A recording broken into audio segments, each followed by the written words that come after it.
E aí surge essa ideia da equação diferencial exata, né? E essa ideia vem da onde? Do cálculo 2. Sim, o cálculo 2, lá do grau A. Sim, o grau A contribui. Muita gente pensa, o grau A de cálculo 2 não serve para nada. Não, o grau A de cálculo 2 é importantíssimo. Começando por aqui. Então, um pouco de água.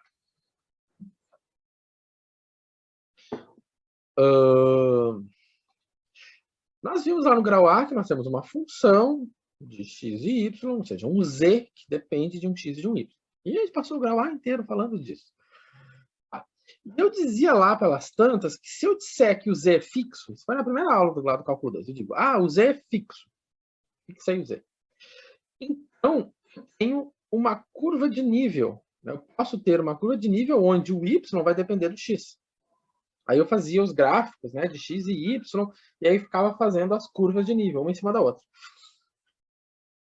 Então, a ideia é que eu tenho uma f de xy, e eu vou pegar esse z e vou ficar fixo, ou seja, eu vou andar em cima de uma das curvas de nível. Então, se eu for andar sobre essa curva de nível, z, e aí eu resolvo fazer o seguinte, agora eu quero calcular, nessa situação onde meu z é fixo, e o meu f de xy está variando, sendo que o y depende do x, eu vou fazer a derivada em x. Coisa bem louca. Eu vou fazer a derivada em x. Beleza. Então, o que isso vai gerar? Né? Bom, a derivada do z em x, ou seja, o z é um valor fixo, constante. 4, 5, menos π, raiz de π sobre 7. 1572 dividido por π. Tudo isso pode ser z. Mas eu peguei um z específico. E aí, quando eu digo assim, eu peguei um z específico. Quando eu pego um z específico, quer dizer, eu tenho 42 alunos aqui. Desses 42, cada um lembrou de um número, e esse número é fixo do aluno. Então, 42, eu tenho um z fixo. Fixado, está aqui na minha mão, escondido. Se eu faço a derivada em relação a x, isso é zero. Se eu faço a derivada da f zona em relação a x, aparece essa coisa. Aí eu disse, mas aonde que veio isso? Do cálculo 2. O cálculo 2 tem tudo, gente. Lá do cálculo 2, o que eu dizia? Que isso aí vinha lá daquilo que eu chamava de derivada total, né? Então, que é zero. E da derivada total, que era a derivada total, que agora eu já esqueci, eu esqueci, né? Que era a derivada total? Eu tenho uma f zona de x e de y. Ou seja, o f depende de x e y. Depende de x, depende de y. Só que o y continua dependendo do x. Então, o que acontece? Se eu venho nesse ramo, eu tenho df dx. Aqui. Mais o ramo seguinte. Outra coisa. O ramo seguinte, eu vou ter quem? df dy. Aqui. Só que a gente está dizendo que o nosso y depende do x. Então, isso aqui é dy dx. E aí tem que ser uma multiplicação, né? Aqui. Então, a gente considera que, mas o x vai depender do x. Ok, o x continua dependendo do x. Mas dx sobre dx é 1. Então, por isso ficou dessa forma. Tá. Estou passando um pouco da teoria para vocês, para dizer, para não jogar o assunto. Tá, é isso e... Não gosto de botar coisas goela abaixo, mas às vezes a gente tem que enfiar, né? Goela abaixo. Aqui a gente vai aos pouquinhos. Tá. Beleza, então nós temos essa equação aqui. Né? Esta equação aqui, né? O que acontece? Se eu for lá e multiplicar isso por dx, e aí de novo aqui tem um ponto que eu vou fazer essa multiplicação, e eu botei essa palavrinha aqui. Essa palavrinha intuitivamente, nas aulas de cálculo principalmente, ela é a pontinha de um iceberg. Demoraria, né, muito tempo para dizer, porque só multiplicando por dx dá certo. Intuitivamente, multiplicou por dx, tudo deu certo, né? Mas não é bem assim. E nosso objetivo não é ficar filosofando sobre isso, então, intuitivamente, multiplico por dx e vai. Não é certas coisas que não são bem assim, né? E aí eu me livro, vamos dizer assim, eu não cometo um pecado grave se eu digo, intuitivamente, e dou esse aviso, que não é bem assim. Mas funciona. Então, simplifiquei os dx, né? E aí, o que aconteceu? Quando eu multipliquei os dois lados por dx, né, multipliquei. Aqui entrou um dx, então ficou df dx. E aí ficou df dy vezes dy dx vezes dx. Então, esse dx aqui cortou com esse, sobrou o dy. E sobrou aqui meu dx. Aí aqui multiplicou também por dx, mas o zero absorveu. Beleza. Aí eu fiquei com uma equação nesse formato. Então, nós vimos lá do cálculo 2 também, lá. Eu acho que eu dava isso na terceira aula. Eu falava desse teoreminha que quando eu tinha as derivadas cruzadas, as derivadas segundas cruzadas, então, por exemplo, eu tinha f derivada em relação a x, depois em relação a y. E a derivada de y em relação a y, depois em x, essas derivadas eram iguais, né? Ou seja, eu derivo em x. Né? Melhor, pego a derivada em y e derivo em x. Eu pego a derivada em x e derivo em y. Essas derivadas segundas são iguais. Sempre. Né? Isso é um teorema bem forte. Então, a gente sabe que isso aqui é verdade. Então, o que isso ele está me dizendo? Que se eu pegar esse elemento aqui, esse vivente, multiplicar ele por y, eu vou obter o mesmo resultado que eu pegar esse aqui e multiplicar ele por x. Então, se eu pegar esse daqui e multiplicar por x, eu fizer a derivada por x, eu vou obter o mesmo resultado que eu pegar esse fator aqui e fizer a derivada em y. Né? Isso é lá uma propriedade lá do cálculo 2. Bom, então vimos tudo isso lá do cálculo 2, temos todo esse remember lá do cálculo 2, para ver que se nós fizermos as derivadas parciais cruzadas, nós vamos ter algo igual. E aí é que entra a grande sacada das equações diferenciais exatas. É o seguinte, se a gente pegar um livro, pegar, sei lá, o ZIL, né, que é o livro que eu uso, ele vai definir assim, equação diferencial, né, uma equação diferencial nesse formato, né, onde eu tenho uma função que depende de x e y vezes dy, uma função de x e y que depende de uma função de x e y vezes dy. Essa função aqui, essa equação, ela vai ser exata se e somente se, né? Se e somente se eu pegar esse vivente aqui e tomar a derivada em y. E essa derivada em y tem que ser igual a eu pegar esse vivente aqui e tomar a derivada em x. Se essa igualdade for mantida, elas são exatas. Essa equação é exata. Por que ela é exata? Porque ela tá, atrás dela está toda a teoria que eu mostrei nos slides anteriores. Tá? Então, se esse cruzamento de derivadas der certo, porque esse cruzamento de derivadas é uma derivada segunda, na verdade, né? Então, a minha equação diferencial ela é dita exata. Então, eu pego a equação diferencial, verifico se ela é exata cruzando as derivadas, e aí venho e aí.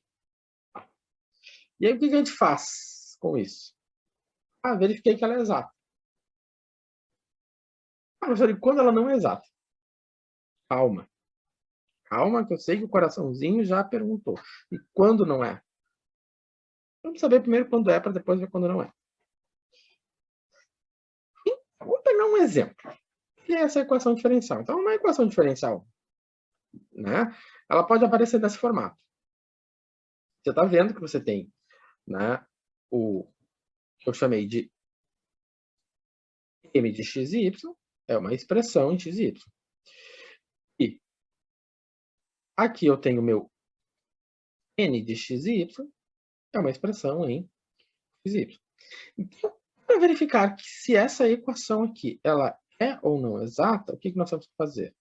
Nós temos que cruzar as derivadas. Ou seja, eu vou pegar a derivada em relação... Eu vou pegar esse fator aqui e vou tomar a derivada em relação a y.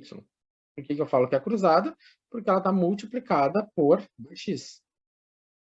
Né? Está multiplicada por dx, toma a derivada em relação a y. Então, se eu faço essa derivada, isso dá 2y. Né?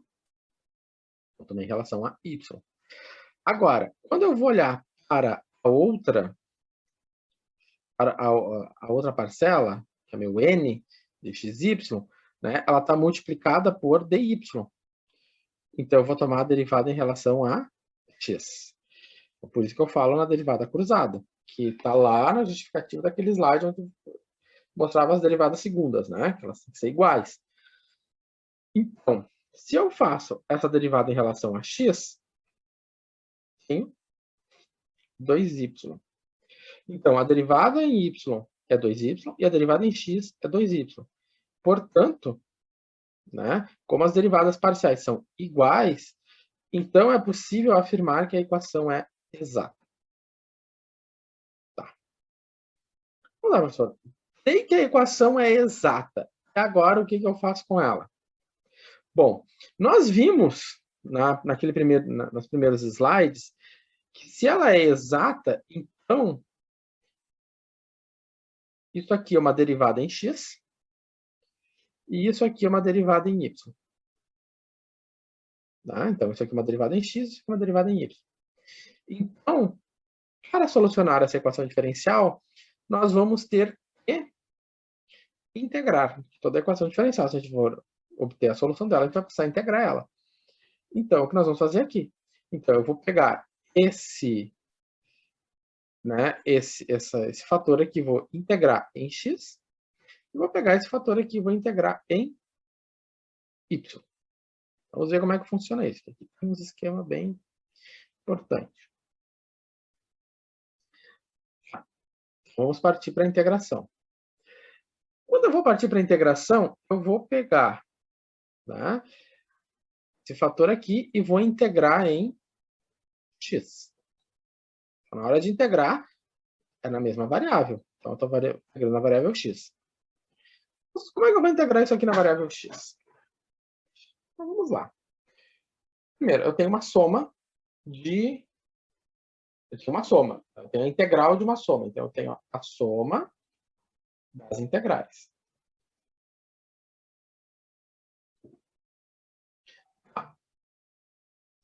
E agora? Bom, isso aqui a gente sabe fazer. X ao cubo sobre 3. E aqui? A minha integral em relação a qual variável? A x. Então, o y sobrando. Ou seja, o y ele é um valor constante. Na verdade, ele saiu para fora da integral. Sobra apenas dx. Quem é a integral de dx? Só o dx. Só o dx. Integral de dx. É o próprio x. Mais y ao quadrado vezes x. Porém, nesse caso aqui, como eu estou integrando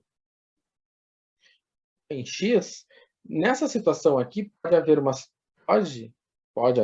eu não posso afirmar ainda, né? Pode ocorrer uma situação onde eu tenha mais um fator que dependa só de y, que não foi considerado, porque se tivesse um fator que dependesse só de y, nós fizéssemos a derivada, né? Eu faço a derivada disso aqui, vai ficar 3x ao quadrado sobre 3, sobrou x ao quadrado.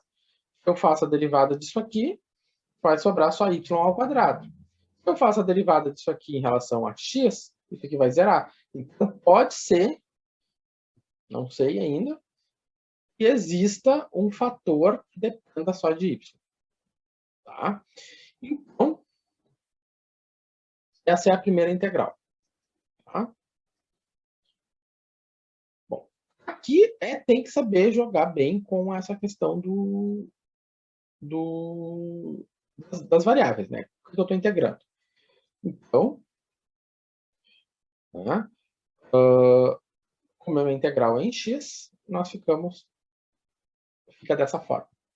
Então, fica x ao cubo sobre 3.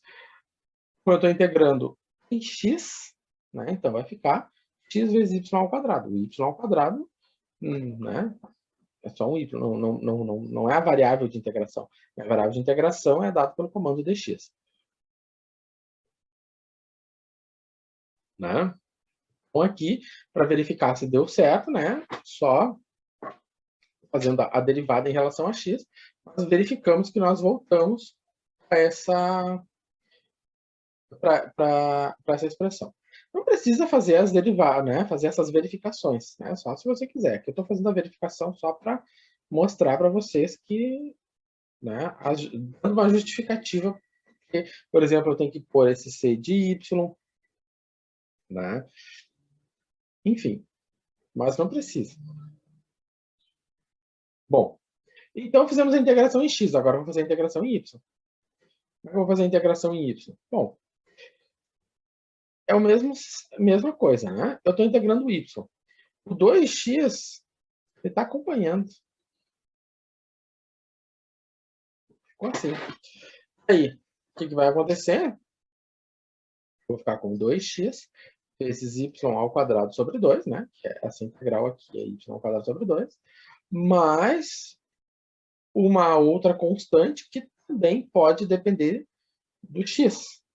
Né? Por que essa constante pode depender do x? Porque o que acontece? Se eu derivar isso aqui, né? Vamos dar uma simplificada, simplificou isso aqui, ficou x, y ao quadrado, mais x. Então, se eu derivar isso aqui, né? Em y, se eu fizer a derivada em relação a y, eu vou voltar para cá. Né? E esse fator que depende de y, melhor, que depende de x, a derivada em y vai ser zero. Então, nós fizemos as duas integrações. E aí, o que vai acontecer quando a gente faz as duas integrações? Tá? Bom, temos as duas integrações. O que acontece quando a gente faz as duas integrações? Nós temos que juntar. E aí a palavra certa é juntar, não somar. Tá? Por que eu falo disso? Porque alguém vai dizer assim, então, eu tenho duas vezes essa parcela. Não. A solução final é um z, que esse z aqui é constante, né? É um valor constante. É quem? É o x ao cubo sobre 3 mais o xy ao quadrado. E deu. Essa é a nossa solução da equação. Alguém vai dizer, mas não tem que somar. Não. Essa parcela aparece nas duas integrações. Ok. Está representado aqui. O que mais aparece nas outras integrações? Bom, essa parcela aqui aparece na integração em x. O que eu faço com ela? Coloco ela aqui. Se na hora de eu integrar em x aparecesse um triângulo, eu ia colocar esse triângulo aqui também. Mas não apareceu, então não vai. Mas esse cx e esse cy, esse cx e esse cy, eles estão se referindo a possíveis funções que dependam só de x ou só de y. Se você olhar para cá, aqui eu estou supondo que existe uma função só em y. Eu não sei dizer se existe ou não. Quando eu faço a integração em y, eu vejo que não existe. Então, isso aqui seria zero. Quando eu faço a integração em y, eu vou supor que exista uma função só em x. Realmente existe uma função só em x, que é essa aqui, que só depende de x. Né? E realmente existe uma função só que depende de x. Está aqui ela. Se eu pegar isso aqui e derivar se eu pegar isso aqui e derivar em y, nós vamos obter isso aqui. Se eu pegar isso aqui e derivar em x, eu vou obter isso aqui. Certo? Então, essa é a volta que nós vamos esperar. Eu vou fazer aqui um exercício de volta, né, para verificação, mas essa verificação ela é importante. Se eu pegar e derivar em x, tem que dar isso aqui. Se eu derivar isso aqui em y, tem que dar isso aqui. Que é aquela ideia inicial que nós tínhamos, né, que foi apresentada. Se eu tenho a minha equação exata, por detrás da equação exata, eu tenho isso aqui. Né? Isso aqui é o que está por trás da equação exata. E quando eu resolvi a equação exata por essas integrações, eu descobri quem é a minha f-zona. Né? Então, se eu pego essa f-zona, deriva em x, eu pego essa minha f-zona e deriva em y, que me dá, né, o que eu tinha no início. Certo? Bom. Aqui, assim, ó, eu estava, antes de começar a live pré-aula, eu estava terminando de fazer o gabarito da pós-aula que vocês têm que fazer a partir de hoje, para a semana que vem. Assim, eu senti, tem que fazer conta. Tem que multiplicar, tem que ter cuidado na hora de multiplicar expoente, tem que ter, na hora de integrar, tem um x e um y, vamos ver quais são os probleminhas básicos que vão começar, que vão surgir. Bom, então, integração em x, integração em y, né? Aí aqui eu vou falar da compatibilização, que é compatibilização é o juntar. Tá? É aquela coisa, né? Compatibilização é de casar. E juntar, todo mundo sabe o que é. Os fulano e a fulano estão juntos. Os dois lá, fulano e fulano estão juntos. Estão juntos, beleza. Casado ou não, é a mesma coisa. Tá? Estão juntos, juntos. Não somei. Que é diferente. Juntei. Então, reorganizar as parcelas, não somar. Tá? Então, aqui eu estou explicando tudo que eu já falei. Então, tá. Então, tá. Então, aqui nós chegamos aqui na nossa solução final. Né? E aí entra um ponto que eu tenho que sempre comentar, que o z é um valor constante. Quando que ele é constante, eu posso chamar ele de c. Eu também posso escrever x ao cubo sobre 3 mais xy ao quadrado igual a c. Também pode ser assim. Tá? Aqui vocês podem voltar lá no começo e vão ver de novo, lá bem grande eu coloco. Z é um valor fixo, é um valor constante. Tá? Bom, como nós verificamos se nós estamos fazendo uma coisa certa, né? Antes de mais nada, vamos verificar a solução, né? Como é que é a cara da solução? Porque o que nós temos aqui é uma solução geral. Né? E aí eu disse para vocês que o z é um valor constante. O z é um valor constante, eu posso pegar esse z e atribuir valores para ele. Né? Então, por exemplo, se o z for 1, né? Ou seja, como eu tenho uma solução geral, eu vou atribuindo valores para ele e vou criando curvas. Então, a família de curvas que corresponde a essa solução geral, um esboço de algumas curvas é essa, né? Claro que tem aqui milhões de curvas, né? Mas esse é o esboço dessa curva, dessa solução. Essa equação, essa função aqui, é daquela categoria que a gente chama de implícita. Ela é uma fórmula implícita, ou seja, eu nunca vou conseguir isolar. Não, eu consigo isolar o y aqui. Eu consigo isolar um y aqui. Né? Aqui eu consigo isolar um y. Ela não é implícita, ela é explícita. Tá? Eu consigo isolar um y. Às vezes eu não consigo isolar né, nem x nem y. Aqui eu conseguiria isolar o o y. Né? Eu poderia fazer, né, o menos c igual, melhor,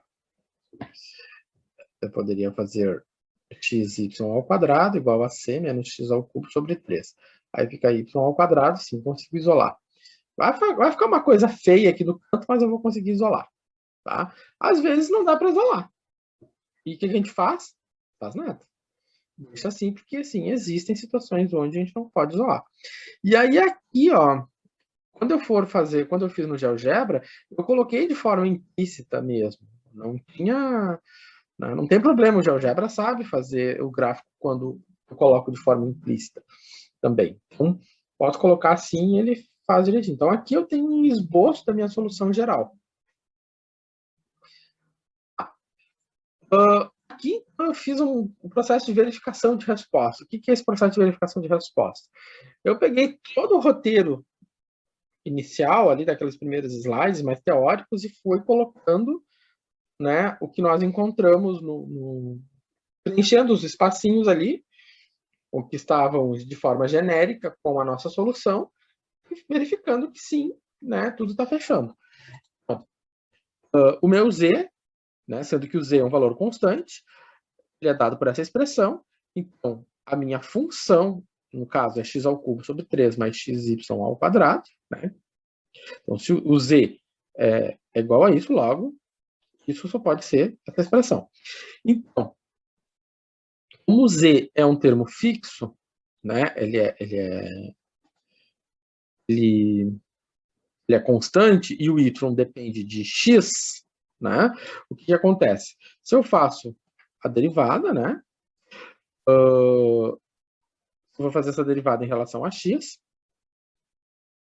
Nós vamos, então, ter, né? Fazendo a derivada em relação a x, eu derivo 3x ao quadrado sobre 3 mais, né?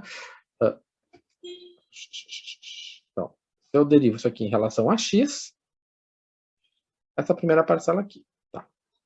Agora, se eu for derivar isso aqui em relação a x, né, e eu sei que o y depende do x, então aqui a gente aqui se usa um recurso que é chamado derivação da implícita.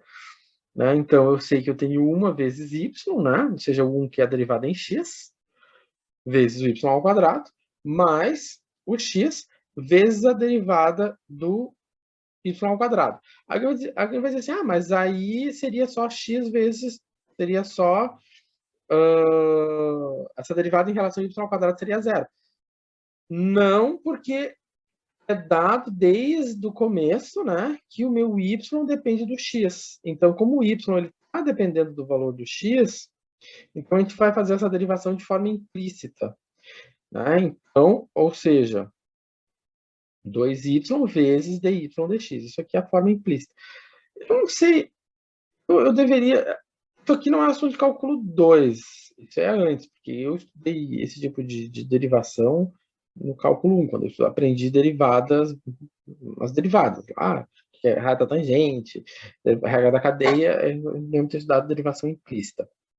Né? E a única vez que eu dei cálculo 1 na minha vida, que não foi na FTEC, eu também falei disso. Mas não precisem ficar preocupados com isso, porque ela só aparece aqui na hora de fazer essa verificação e eu raramente vou fazer essa verificação.